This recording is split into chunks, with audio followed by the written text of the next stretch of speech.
I still remember the day I started babysitting for the Smiths. It was a typical Friday evening, and I had just arrived at their house, eager to spend some time with the two kids, Timmy and Emily. As I walked in, I was greeted by the warm smile of Mrs. Smith, who was busy preparing dinner in the kitchen. She handed me a list of emergency contact numbers and some cash, just in case I needed anything. "We'll be back by 10, she said, as she kissed the kids goodbye.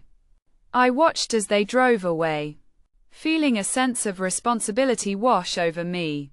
The house was big and creaky, with long hallways and dark corners. I had been there a few times before, but tonight it felt different. The kids were playing quietly in the living room, so I decided to take a walk around the house to make sure everything was in order.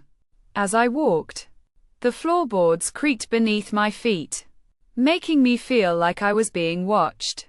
I tried to shake off the feeling, telling myself it was just my imagination. But as I entered the kitchen, I noticed something strange. The back door was open, just a crack.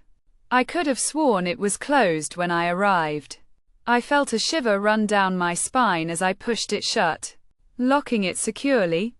The kids were now arguing over a toy, so I decided to intervene. As we played, the house seemed to grow quieter, the shadows deepening. I tried to distract myself by watching TV with the kids, but my mind kept wandering back to the open door. Who could have opened it? And why?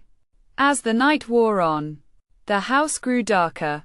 The only sound the creaking of the old wooden beams. I began to feel a sense of unease, as if something was lurking just out of sight. I tried to tell myself it was just my imagination, but the feeling persisted. And then, I heard it. A faint whisper, seemingly coming from upstairs. "Hello?" I called out, my voice shaking slightly.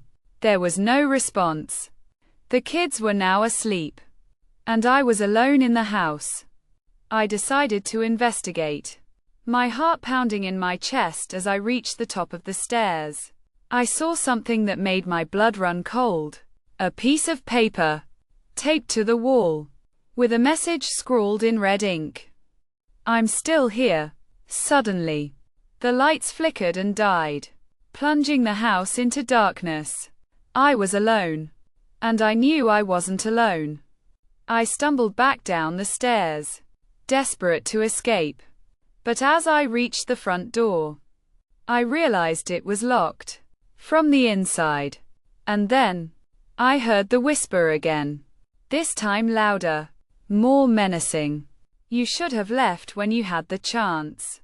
I was trapped, and I knew I had to get out. But as I turned to face the darkness, I saw something that made my heart stop.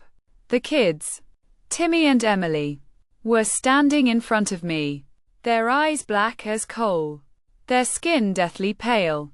And they were not alone. Behind them, a figure loomed, its presence filling the room. I tried to scream, but my voice was frozen in my throat. The last thing I remember is the feeling of cold fingers wrapping around my ankle, pulling me down into the darkness. When the Smiths returned home, they found the house empty, the front door wide open. But on the wall, a message was scrawled in red ink. "I'm still here."